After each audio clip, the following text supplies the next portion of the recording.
to go back in time because they are opening the archives to look at old shows, old movies, old pop culture things to see if they stand the test of time. This is Rewind with your hosts, Brian Austin Green and Pete Ferrero. All right, man. Here we are. Back Dude, again. we're back for episode 2 of It took a Rewind. minute to get here we here. are, back Yeah. at Numero Uno Tavern. I love it here. This place is amazing. Yeah, I mean, this the is- food, the drinks, I mean... The environment, the social aspect of it, all the it's people. gonna It's be so kind much of, fun. like, I'm up in this area now, so it's going to probably be my hangout. So can we talk about that really Sure, fast? of course, So for which I'm sure most people know at this point, Pete was one of the unfortunate people living in Altadena who lost his home in the fires. And so I remember sitting with him after that, and we were talking about it because it's a substantial loss. I can't even imagine going through the emotional loss of everything, because it's as much as it's like, oh, it's stuff. It still It's like, was... it's your stuff. Yeah, it was... It's your life up Yeah. until that point. It's all the things you've collected, all the Yeah. things you've done, all the things you've seen, and Cool they're all things these like people little gave me. mementos. Yeah. It's these little reminders of your life. But then I remember we had a kind of a sit-down conversation about it. Dude, it was very important to me. And and I remember the moment when you had that shift of, okay, this moment is all about how I view it Yeah. and what I do from this point forward, because the things that you lost and the life you had, it no longer exists. So no matter how much you mourn, Yeah. it doesn't come back. Yeah. So it's like, okay, are you going to instead look at this as like turning over a new leaf? I get to do new things. Dude, I'm I get to stoked meet by new that. people. Yeah. And now you're living literally like 3 blocks I away know. from here. You went from Altadena to now you're out here like, Woodland Hills, Calabasas, Belkit. You're right around the corner from me. Dude, it's wild. And like that conversation we had was the most helpful because I literally shifted my mindset from like the grief to like, wait, how often in life do you get a chance to like begin again? You know what I Yeah. mean? And Yeah. like forced literally like, cause you might carry some old shit if you were beginning again and it's still there, but like I get a chance to begin again in a new area. And dude, it was you that really fucking got me going, Well, thank you, but no, I actually don't want to take credit for that. Like, I think the universe. We've talked about that before. The universe does these things, and it forces your hand sometimes, and it forces itself to be the catalyst that you need to make the changes that you need. Totally. And sometimes it's painful Oh. and it hurts, and while you're in it, you're going, oh my God, like this is what good is going to come out of this. But then the more you kind of sit back and I always tell people, try and find the silver lining in everything that happens in life. Because when you do, it becomes that mind shift, that switch. And all of a sudden it changes your purpose for what it is you're going through. And you start, instead of missing things and falling into that like kind of depression and that loss, it creates that excitement for what's to come. Totally. And also, when I think about, I mean, obviously I think about all my people that lived on my block, you know what I mean? And everything that they've gone through. And the community that I lived in Altadena was super amazing. And I'm excited because I know that community will rebuild again. People have these things where they're like, oh, why me? Why me? And it's like, for me, I'm looking at why me like, as maybe I can either be a light for Altadena, a light for my community, a light for positivity, a light for all of it, and I'm excited by that. You had a lot of people too reach out to you after when you and your wife were staying in a hotel, saying how much you meant to them, blew me away, and what amazingly positive things you had done. And it's like you bring things up to me all the time. And it's because it's just kind of second nature for me. Like you don't think about those things. Like it just is who you are innately. Yeah, it's so And then true. somebody points them out and you go, oh my God, I never thought about that. Like I mean, it blew me amazing. away, and like everyone's kindness like totally outweighed the darkness, and like then I hung out with you, and there was this like monumental shift, like a game-changing shift of just like I'm excited to get back into doing things, like to talk about the Breakfast Club. You know what I mean? Like which is why we're here. Which is why we're here. yeah. Welcome again to Rewind. Yeah. And today we're talking about the Breakfast Club, which I'm stoked on. I was always a massive fan of this film. Always a fan, and I was totally obsessed as a kid with Molly Ringwald. Were you? This was Molly Ringwald. Like in that era, Molly Ringwald was the shit. 16 Candles. Pretty in Pink. Oh yeah, Pretty in Pink. It's the whole aesthetic. The whole Molly Ringwald attitude. She was king of the world. Yeah. And I've now met her a few times, and she's fantastic. Yeah. But yeah, and she's cool. There's definitely that part of me that is like, oh my God, It's fucking Molly Ringwald. Yeah, you were like king of the world when I was younger. Like you, yeah. And so what's interesting about this movie is this was one of the movies when I told people that we're doing this show, that people were like, it doesn't hold up anymore. And I when they said that to me, I was like, wait, what are you talking about? It's The Breakfast Club. Now, of course, I haven't seen this movie in 20 years, whatever it could be. You know what I mean? It's not like one of those go-to movies that I might watch, like planes, trains, and automobiles every Thanksgiving. You know what I mean? But Breakfast Club's not one of those movies. Okay. So I was like, what doesn't hold up? Yeah, what doesn't hold up? And he's like, well, the gay slurs. And I was like, what gay slurs? And then I watched this again last night. And there are definitely some things where I'm like, whoa. Right. Whoa. Yeah. Like, could not. Yeah. No, would never fly now. You could never make that movie now. No. But, so, yes. There were a lot of things. There was just a lot of sort of current slang and things that, you know, like saying totally, and it just, they're all in you, like the, you know, Emilio Estevez, like it was just so like 80s. Totally. But one of the things that I genuinely feel holds up with that movie is the emotion of it. It's so well crafted, and the performances are phenomenal all the way through. There wasn't one performance. No. Even the janitor, he's great. Yeah. He's great. Like it's, and can I give props to Ali Sheedy? Oh my God. So good. Yeah. And Judd Nelson, good. But all of them, I mean, the casting. Anthony Michael Hall, all of them. I was trying to think, like, so was good. there a teenage drama film like this? I mean, that was the era of the Brat Pack, and that was the era that was starting to happen, right? So that group was the initial generation of actors. John Hughes was the catalyst in that. Of the movies that, like Ferris Bueller's, like that was like these were things that were happening to us, or a little bit older group of people that were a little bit older than us, and we were watching it in real time play out to them. Right. You know, and so the couple things.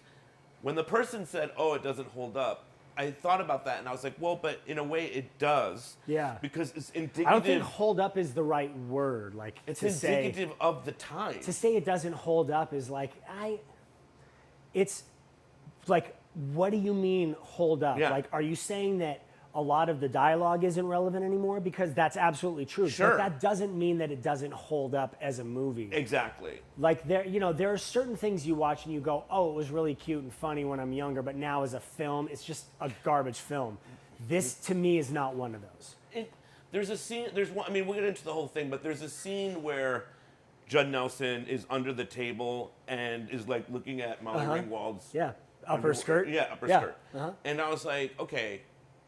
Maybe that's too far. I don't know. You know what I mean? Like, maybe that's too much. Maybe now a younger generation would be like, oh, that's sexual harassment. That was I don't know. But in the era of when we were growing up, it's fucking hilarious. It wasn't. And it wasn't sexual. It wasn't considered sexual harassment then. Her response to it was great. Like, that everybody else was laughing because he walks out with the toilet seat cover hanging out. You know, you mess with the bull, you get the horns. And he's walking out and he's got the paper hanging out the back of his pants. Right. You know, what was that ruckus? He comes in and the whole thing. What ruckus, sir? I don't know. Yeah. Was that the ruckus here? They're all coughing. Dude, and he's the principal. Oh, he he's was so in the last thing we good. covered, the Die Hard. Yeah. But yeah, he was the FBI. So he was good in this movie. Like so good. he is. I mean, okay, and I remember guys like him when I went to school. Like I remember principals and whatnot, or people like that who were just like. I remember there's that one scene where he's like, "I make $31,000 a year." A year. Right. Yeah, right. And I'm not going to throw it away for the yeah. So what John Hughes had, what he did incredibly well, aside from directing and working with kids and really bringing out the best, was crafting a story that was fully fleshed out. Like the scene between Carl, who was the janitor, and the principal, where he's talking about, the kids these days, that they just, I've been a principal for 20 years now, and the kids are just getting, tougher and tougher and Carl says to him, the kids haven't changed, you're the one that's changed. Yeah, totally. You've got all of those moments for all of the characters. Like, it could have just been about the kids, but you introduce this janitor character that then has this conversation with him as they're drinking beer, kind of in the basement of of the high school. And it was really, just the story saw itself all the way through, and you saw the evolution of these characters. So at the very end, when Judd Nelson is walking and it freeze frames on him, I love that. Yeah. this, and he's got like the stud in his ear. Yeah. It's like, when they're walking out the door to get back into their parents' cars, and all of a sudden Anthony Michael Hall is not wearing the green sweatshirt anymore that he was wearing. He's wearing. So everybody's kind of more connected, and they're cooler, and they're more confident, and you can read that. Yeah. That was crafted in the script, and it was crafted in the way that was directed, and it was put together. I noticed, as a director and as a creative and as editing and doing all the stuff that I've done, like, I really pay attention to the editing and the post-production of things.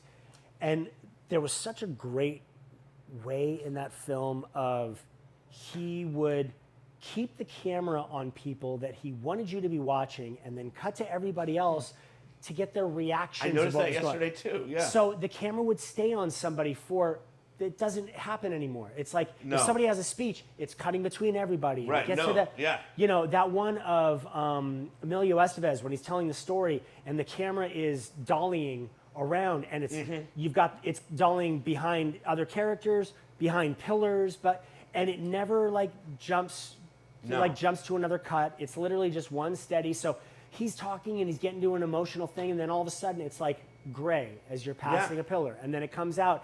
And then you kind of just see him through the crack of the neck, through whichever character he's shooting through, whether it was Molly or Judd Nelson or whoever.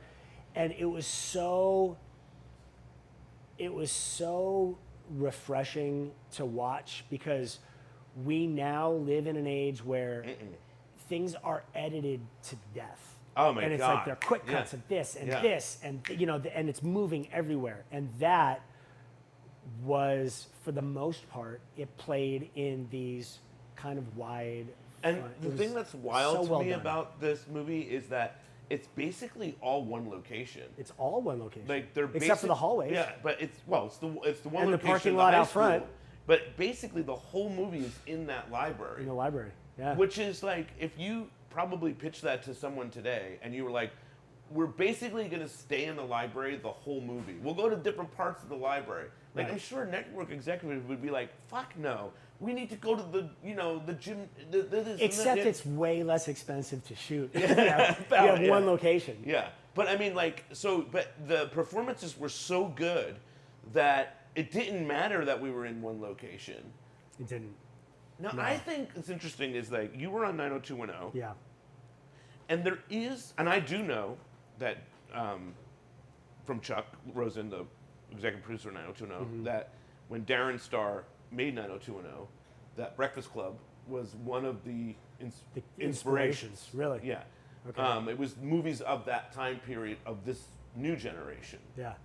And so you were kind of like Anthony Michael Hall. Anthony Michael Hall on 90210. Yeah.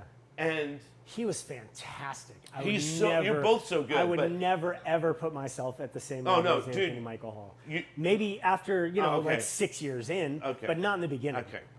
Okay, that's humble of you, but almost better. No. David is almost better No. at times. I'm sorry. That's Okay, we'll agree to yeah. disagree. So on just this if you're one. on Instagram, please let us know which one. No, Anthony Michael Hall was fantastic. He is. What I love about his performance is he was very witty Oh my God, that and whole. very sarcastic and like I'm also in the science club, and I'm in the physics club. Brian, what are you rambling about over there? I was just talking about I'm in the math club, the science club, and the physics club. So what do you guys do in the physics club? We talk about physics, like properties of physics. I also love he was so principles great. like at one point where he's like, and it's just a subtle little thing that Anthony Michael Hall does where he's like, I don't want anyone to move, and Anthony Michael and Hall he shifts back into his seat. Yeah. yeah. Will not move from these seats. He was all those little subtleties. So that John Hughes again was really good at finding those. Like instead of staying in the on edit. the people that were on Yes. camera, he found the jewels of what people did, In and he reactions. made sure Yeah. to be on those. And he didn't have a sense of like I've got to be on the actor when they're speaking, which I love. Like It's just interesting about 90210 and Breakfast Club in the sense that obviously Anthony Michael Hall has made a documentary. I don't know if you saw it about the Brat Pack. No, I never saw that, but I heard about it. And the struggles that some of them had after that. Well, not even after the Breakfast Club, but just as being labeled as the Brat Pack. Yeah. And I think there might be some similarities with you all from 90210. I'm like, sure. Because you guys were doing the next evolution of the Breakfast Club, right? Right. Like we're We did 10 years of the Breakfast Club. I mean, where it was everything that we were dealing with every week, as opposed to in just one movie. Right. Yeah. When you watched back this movie, did you have any thoughts on that? Like, shit, like, they were very similar. Like, we have very similar... No, I didn't. Because even the Judd Nelson character is kind of like, in a different way, the Dylan McKay character, right? The badass. Dylan is way different than Judd Sure, Nelson. yeah. So the characters in the Breakfast Club, I genuinely feel were much more flushed out and Toned. like, were so well created, and they all had their own space that they perfectly filled. sure. Ali Sheedy's character could not have been more different from the other four that were in Totally. there. Emilio Estevez being the jock, he was the only jock Yeah. that was in that room Yes. for the whole film. Yeah. Molly Ringwald's character was the only like princessy one of the room. So everybody had their place. I feel like 90210 was a bit more of a watered down version of that. It lasted for a while, so I think people connected in a different way, and it felt more authentically high school and real world for people during that time.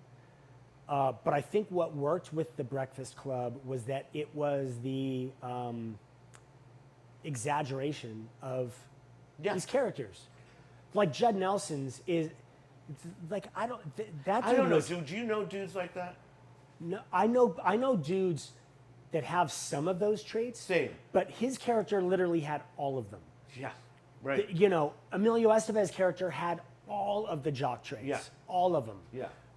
Anthony Michael Hall's, Molly's character, Ali Sheedy's, they all had, they were fully encompassing that type, which is what made them, to me, what's so interesting- separate. I was going to say, what's interesting is like that could be, if not done right, and if the actors aren't right, it could be hokey. It could totally be hokey, But but it's it's why not. it's why then when they all came together at the end, why it was so like refreshing, and you felt so connected to it because you were like, God, these people who literally you thought had nothing in common. Have everything. And I mean, that was apparent just by them unpacking their lunches. By Molly Ringwald taking out the sushi. Yeah. And, you know, Emilio taking out 3 sandwiches and a bag of chips and a thing of milk and a banana and an apple. Like he had the paper bag, Yeah, you know. yeah. Ali Sheedy crunching the chips I up love with that. the with I the love sugar that. on Yeah, the, yeah. you know. So it was, the characters were so distinct. To see them then come together was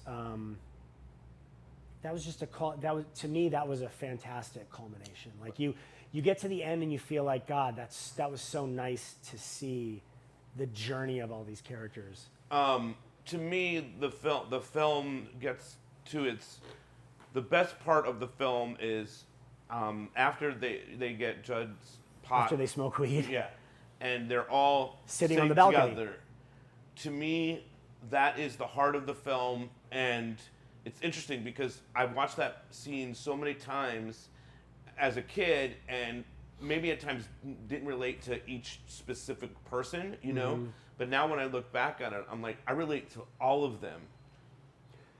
But in different ways. But you it's know? because, I mean, I think my opinion is that because you watched their journey in the beginning where they were so separate. Yeah. And it was so defined. They had carved out their niche so specifically that then when you see them all together on the balcony, it's like, oh my, I cannot believe that I'm now seeing this diverse group of people Yeah. all get along, you know. And you've got that great conversation with Anthony Michael Hall where he's asking, hey, so when we see each other in the hallway on Monday, like what's going to happen?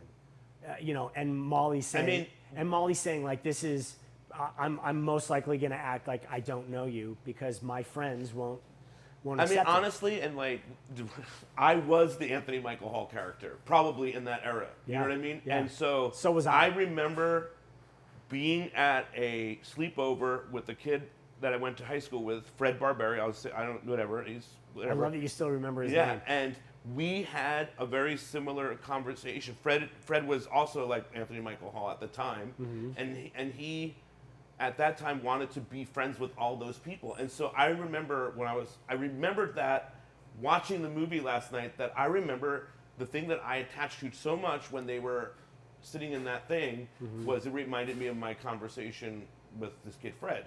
But now when I think back on it and I look at it, I'm like, yeah, I guess there's a little bit of traits of people that I knew that had the Molly Ringwald situation or the Judd situation that maybe I wasn't friends with them, so I would never have gone down that road of being like, oh, why is Judd such a dick sometimes to people, right? Yeah, And then I never would have ever gotten along with Emilio Estevez's character, the Judd. Right. Oh yeah. It was just no. it's He just never would have too- given you the time of day. when they start doing that fucking explosive dance. The dance, and it he's high, blows and then the he fucking yells, and window yeah, out. it blows the way. Yeah.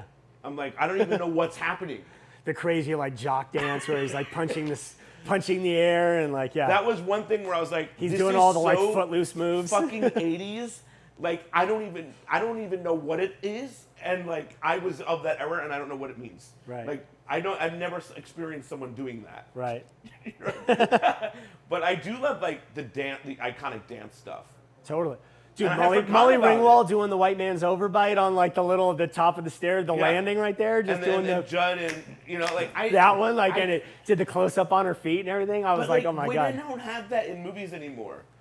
A montagey sequence. That was of, so. Again, though, that was to me that was a really amazing example of how well that was written and directed. Because even in the dance montage, the characters were still so flushed out.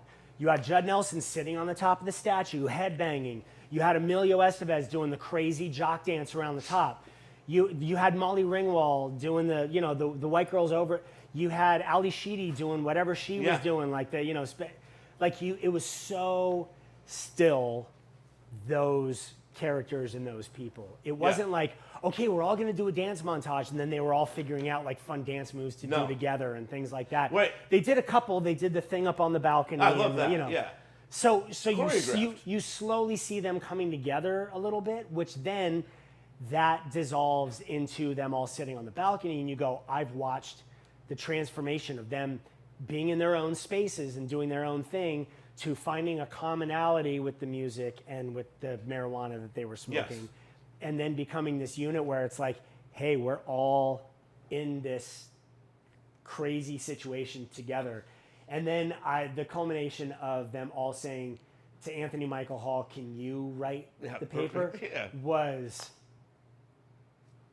I know. Exactly. That was perfect. Yeah. To me. I mean, like you said, back to your point, like about what the writing was, like what John Hughes was able to do with the writing of that. Like, I mean, and what's amazing, I've seen things about John Hughes, is that he would pretty much write these in a few days. Yeah. Like, you know what I mean? It wasn't something like where he'd just get inspired and he would like sit down and just bang it out. Yeah. And so it's interesting to see something that he came up with, and probably his own experiences of these different characters in high school. But it's interesting, the wardrobe was all really, really great. Like, I buy that Molly Ringwald's The Princess. I buy that. Oh, yeah. For sure. You know, like, Yeah. I mean, the school is great. The school is shot, you know what I mean? Like, it looks Yeah. like a believable school, you know? And it was also Was that a interesting- set? I don't know. I And don't know. I think it I might be a actually real wanted to- school. Yeah. It's because it was incredibly well made. Like they're, If it's a they're set. hanging off of railings and doing stuff. It's Right. like, okay, that was either really well built Yeah. and constructed But for the sometimes purpose in of holding 90210, weight. You guys shot at Torrance High, right? We shot, when we first started, we shot everything at Torrance. And then they eventually built the They set built to it. replicate Right. Torrance. They built the hallway with the radio station, with the music Yeah. booth, with the lockers, with the stuff. Well, when you were shooting at Torrance High, There was none of that. There was real kids. Oh yeah. So we would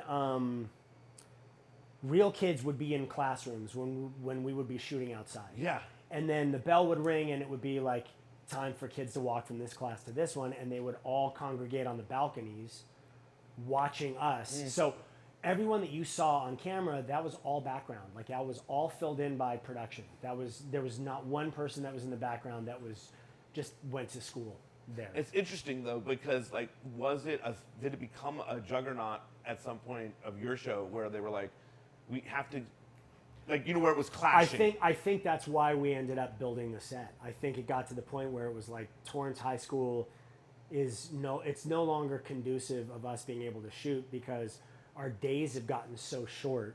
Yeah. Because every time they're between class, they're on lunch, but like it gives us this short window of time to shoot, and we needed more freedom to do that. So I wonder if during this movie, I would love to find that fact out. If anyone knows on Instagram, like, were they shooting it? Was it a closed set? Like, was it? Because I think it's a real school. Yeah. seems like it. Yeah, for Yeah. sure. I just, I love this movie. I loved this movie. Like You it was know. the nostalgia for me sitting back and watching it. Again, I finished it again this morning. I watched it before this, and then I was like, I want to watch that again because I Same. really want to like be aware of and be able to reflect on these little things. And there are so many nuances in the film. I didn't want to like forget any of those or not remember them or be reaching for any of What them. did you eat when you were watching the movie? I didn't eat any. I ate Doritos. Did you? And because that's always the thing when I was a kid, like Doritos and a Coke, and I was like, I'm gonna just. Doritos are terrible for you, buddy. Okay. You know that, right? Okay, and also, I have to It's say, a whole different no, conversation. I feel like they've changed the Doritos makeup. There's something different about. Made I it worse remember. or better? Oh, better in your mind, like where it's healthier. Something is different about a Dorito now, and I was like, this is because I was going for the nostalgic Coke and a Dorito watching The Breakfast Club. Something maybe I would have done all those years ago. Yeah. And then I was like, the Except on your like Dorito- flat screen LED with a Sonos sound bar and like Okay, full- okay, Yeah. Val. Totally. But so Yeah. there's something definitely different about Doritos. So Right. just a point Okay. that I wanted that I wanted. So to we'll be.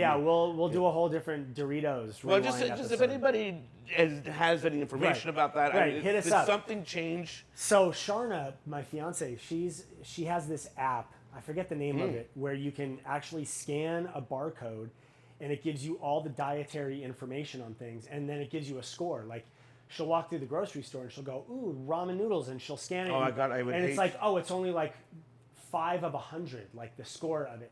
Doritos were like a 2. Oh shit! I figured it was going to be like that. Yeah. Or no, wait, no, no. Doritos were a 0 of 100. Worse. Yes. Oh yeah. No, Doritos. in Doritos are case. literally like the worst thing you can be putting And in your body. I assumed that they improved it. So definitely. No, not. but now with Kennedy in there, I think they'll be forced to improve things. a little Right. bit. Yeah. I love Ali Sheedy too, She's so good. because that character is someone who I would have been She friends had with. very minimal dialogue through it And until there's the like end. at some points where she's like almost a mute, or is a like mute, she's making yeah. a weird voice, She's doing like facial expressions. Yeah. And she's listening. And she's But I making would little totally been sounds all and- into oh, that. She was like awesome.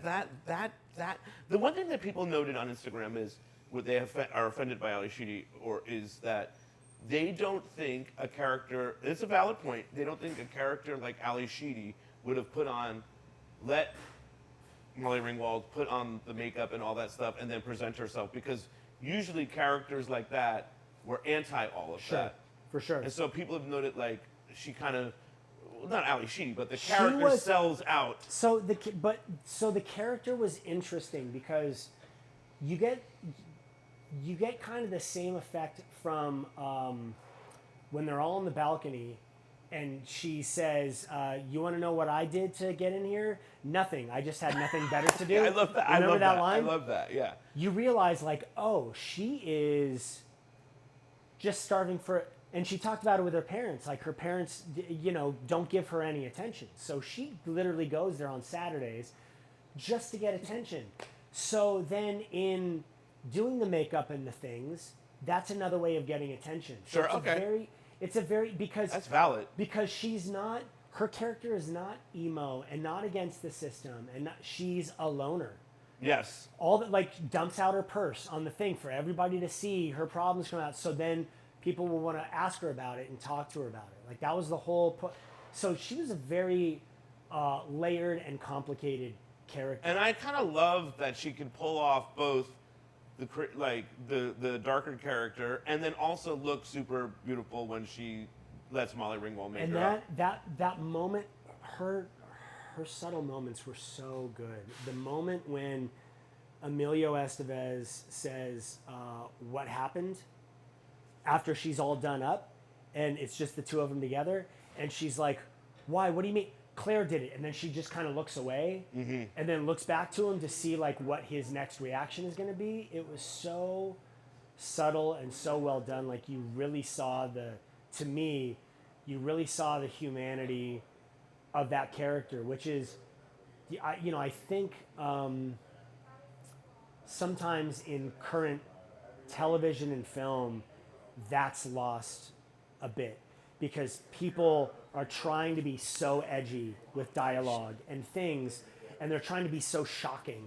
And it's like, oh my God, did you see what they did? And did you hear what they said? And all of that. And her character was this shocking physically to see this character, like when she's Yes. scratching her head over the thing and you see the snow coming down Yeah. and she's like smiling, but then so honest and real. Like Well- even if that wasn't you still Yeah. connected with that feeling of loneliness and wanting to fit in and all of that. As big as the characters were, they were all grounded in like this authenticity, right? Yeah, super authentic. Like I felt when I watched Molly Ringwald being the princess, I was like, oh my God, she's totally that. And also I'm obsessed with her. Like that was my thought when I was watching it. But You know who Ali Sheedy reminded me of? Kathleen Robertson. a little bit. Yes, I was thinking about that. I was watching and I was like, because Kathleen was always really great at the subtleties of things also. So she was like, in the beginning, Claire seemed a little kind of like goth and out there and different. Yeah. And because her dad was the principal. Yeah, right. Like she was very kind of against the system and bucking it all. And she seemed like the darker version of any of the other characters that we had on the show. Like everybody else Sure. was much more, but Ali Sheedy and Kathleen reminded me a lot of each other Totally. watching the I film. agree. And there's aspects of Molly that remind me of Kathleen Robertson as well. You know what I mean? It's interesting, and so actually it was weird because this morning I was talking to Chip Johannesson, who's a writer from 90210, and I was so taken by the movie yesterday of like Claire Arnold, the character from 90210, and like Ali Sheedy, what you just said, or also. Did they pull Claire's name from Molly Ringwald? Like I went on this trip, so I texted or emailed Chip Johannesson, and he was like, "No, it wasn't. He didn't. It doesn't even like. It was just random. No, it was. If anything, it was Claire Danes from My So-Called Life. Really? That's kind of where the origins of Interesting. Claire's. They think Claire's name came from, and I can Did see her that. wait? But did her character come onto the show before My So-Called Life was on television? It all is happening around the same time. But Claire came in 94. when we had just gotten into college. Yes. Right. And My So So-Called he Life was the either, dean. So her dad was the dean of the school. Yes. So I think he was like, My So-Called Life was either canceled or coming out around the time that Kathleen was going to be Right. on 90210. Not to make this episode of The Breakfast Club all about Kathleen Robertson. 'cause Right, she's not totally. even- Although which we have. Which I can do very Right, quickly yeah, once totally. you send me down that road. Yeah. Kathleen, you were fantastic on the show. Yeah. She's amazing. So Yeah. there. Enough talk of Kathleen. For right now. Yeah. right. Right. Until later. Yeah. So I had this dream that was crazy. Kathleen was in it. Right. Exactly. We were searching for aliens. That sounds like in the every desert? night. Oh, what? Oh my God! I've had that dream, but that really happened Okay. on 90210. Yeah. There you go. I want to say that Judd Nelson makes this movie. He's fantastic. There is no movie without two people, Judd Nelson and the principal. Like initially, what's so brilliant about it is the complexity between Judd Nelson and the principal. Takes over the whole they know beginning. each other. They take over the whole They have a beginning history, of the, which of is the really movie. cool. Like they're You want the another only one? two. Oh, They're the only two characters in the whole thing With a that history. have a history. Yeah. All the rest of them, it's their first time kind of meeting and being around Yes, each other. But yes. he and the principal, They've for butted 2 heads. months I've got you. And they've been playing this game Every you week. assume for a long time. So then when he's walking down the hallway at the end and he says to the janitor, he says, see you next Saturday. Like there's a familiarity between Yeah. them. It was great. I mean, but those two, the dynamic was take fantastic. over the whole movie in the beginning part in a good way, where all the other characters are sort of reacting to this because this is all new. Like Molly sure. Ringwald telling him stop, like you're gonna get another week, and Judd said, yes, like he wants another week. Yeah. Like, and so it's interesting because it's a lot of hijinks at first. I love when the principal puts the fucking the chair by the door. The door's way too heavy, sir.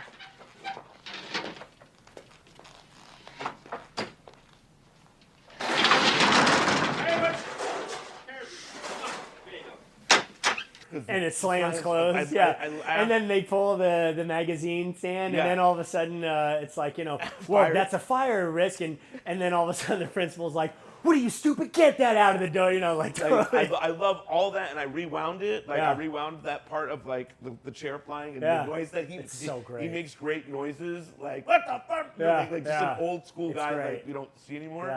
Yeah. And then so it warms you into it, and the humor of all of that like has you totally invested. So when they're up there in the library having real talk about their parents and stuff like that, and like the shit that I now think back about, you know what I mean? Like in my life growing up, you're like, oh, I needed all that to get here. Yeah, that's what I was saying. Like the Yeah. story, the story takes you.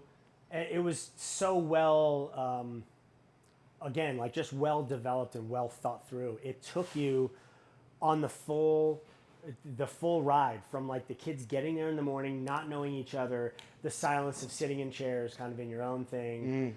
Speaking but not really wanting to speak, and everybody kind of afraid of how they were going to be perceived by everybody else there, to then ending up as this like unit and calling themselves then the Breakfast Club. Like Yes. it was just such a great evolution of characters, and it was such a great ride to go on. You do another podcast, Oldish, right? I do what? Another show called Oldish. Yes. Yeah.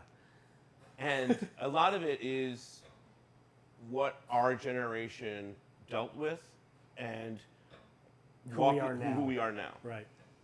When you get to that conversation in the Breakfast Club, in the upstairs, and everyone's talking about the way that their parents treat them or ignore them, or all the different push them. Yeah.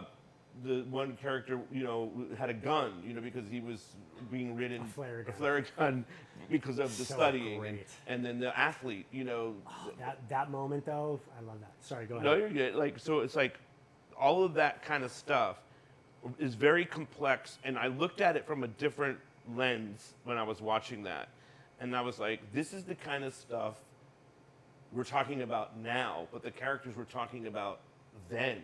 Like, they were emotionally aware of the things that were happening in their lives, and this is something that you guys. So I think the difference now is that those kids are now parents. So we've learned from that experience, that generation, that type of parenting, and we've come into this aspect of it. And yeah, it's not everybody does it well. There are definitely people that are too gentle in parenting. Sure. And you see their kids and you're around them and you're like, God, that is just a tough I just kid. had the vision of Judd Nelson's kids, not Judd Nelson, but the characters. Bender's kids. Yeah. What that must be like? Who knows what they've shaped into or have? I would assume that they were, because he came out of there with a different understanding of Sure. life and how to handle himself. This is why a 90210 reboot is so important, and I always try to express this to you, because what you're doing with Oldish could be done on a show that we all watched. Like, not a 90210 reboot. I love the one that you guys did, but the ones where you're the parents. Right.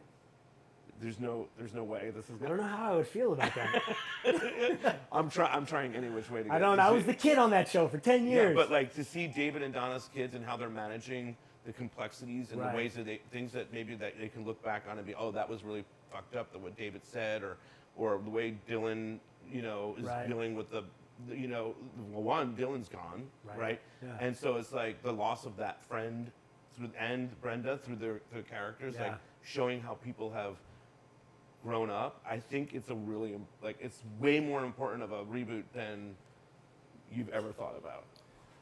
Because the Breakfast Club isn't rebooting. No, I don't like- think 90210 is rebooting them either. I don't know. It should. We'll see. Okay. Oh, I think- well, I that think was the we first time agreed you to said disagree on We'll this one. see. It's the furthest It's I've ever not. got. It's not the first time I've ever said that. I'm Yeah. not that stubborn in Okay. saying a hard. Like, I never say never. I don't do a hard pass ever in life. That's good. But It has I to be feel right. I feel pretty confident it has to be right. Yeah. Because as of right now, I feel pretty confident in saying, Dude, a lot of shit's getting rebooted now in a way that's like, why? Okay, I get that one, but why that one? All right, so on the Movie app, that's at a 5. I give it a strong 4.5. Like Oh my God, I'm giving it a 5. Are you really? Yeah. So I'm giving it a 4.5 just because there are some of the references and issues with dialogue and Sure. things like that. Well, where I it's mean, like, there's this- I wouldn't suggest it for everyone because it could be offensive to people. Okay, that's valid. Understandably, but it's a really incredibly well crafted movie, and I think it deserves no less than a 4.5. I'm giving it a 5, and I'm overlooking some of the things that you're talking about only because it wasn't made today. No, for It was sure. made then, and my generation or our generation totally It's a sign of the understands the times. core values of Sure. what that was, and also the way we joked in that era is different than the way you might joke today, and so I'm able to just like put that all aside for this particular one because I feel like the stuff that was happening up in the library and the conversations that they were having are so important for even today, a kid watching those particular scenes. I think they can relate to a lot of what was being said up there. And I'm totally with you about the slurs and all that No, shit. then I'll go but- 4 3/4. I feel a little pressured by you, but I'll go 4 3/4. Okay, so I'm going 5. I think everyone should rank it, put it where they want, and weigh in. Yeah. Like, we're on Instagram, we're on social media. Head on over and download the Moviac app also, and yeah, watch it, review it, rate it, and share it with people, because I think it's a really fun watch. I really enjoyed revisiting that film. I look forward to the next one that we do, which we have no idea. We'll talk about it afterwards. I can't wait to figure that out. I feel like we need a guest. Yeah. So what we want to start doing is we want to start having a guest from the films or TV shows that we're talking about. Visit us on Zoom here on the iPad. We'll sit and talk to them. You guys get a chance then to sort of hear their take on it, what the experience was like making it, what the experience is like for them now watching it, if they have, or if they can't stand it and it was just like an absolute like scarlet letter on their life. Mm-hmm. You never know, you know. I can't wait. The last thing I want to say about The Breakfast Club is John Hughes is in the movie, which totally I caught last night. Yeah. And I remember reading that. Yeah. And then you're seeing all the parents. Dropping them off and picking up. But what's weird about that is like two things. After hearing all the different shit that the parents did to them, I was like, the casting of even those, they were basically, they're not extras, but they're what, the parents didn't have, some of them didn't have lines. Right, yeah, They're no, barely in the movie. right, yeah. But then you have like a totally different perspective of looking at each of those parents as they pull up. And then you see John Hughes's, and I wondered if John Hughes related the most to Anthony Michael Hall's character, because that's who he's the father of, and when he picks him up. Who knows? Or You know? he just related. Because he that feels was, like that was just that a kid. character, right? You know what I Yeah. mean? Who knows? It's a good question. Yeah. Yeah. I love this movie, and I can't wait to see what we're gonna do next week. This is Rewind. Dude, and we're back. Welcome Right. back. So happy stoked. that you're healthy. I'm that good. you're man. happy. Yeah. And thank you for all of that and everything you did, man. Like, just love you. So. Love you too, man. Yeah. All right. We'll see you Bye, next week. everyone. See ya.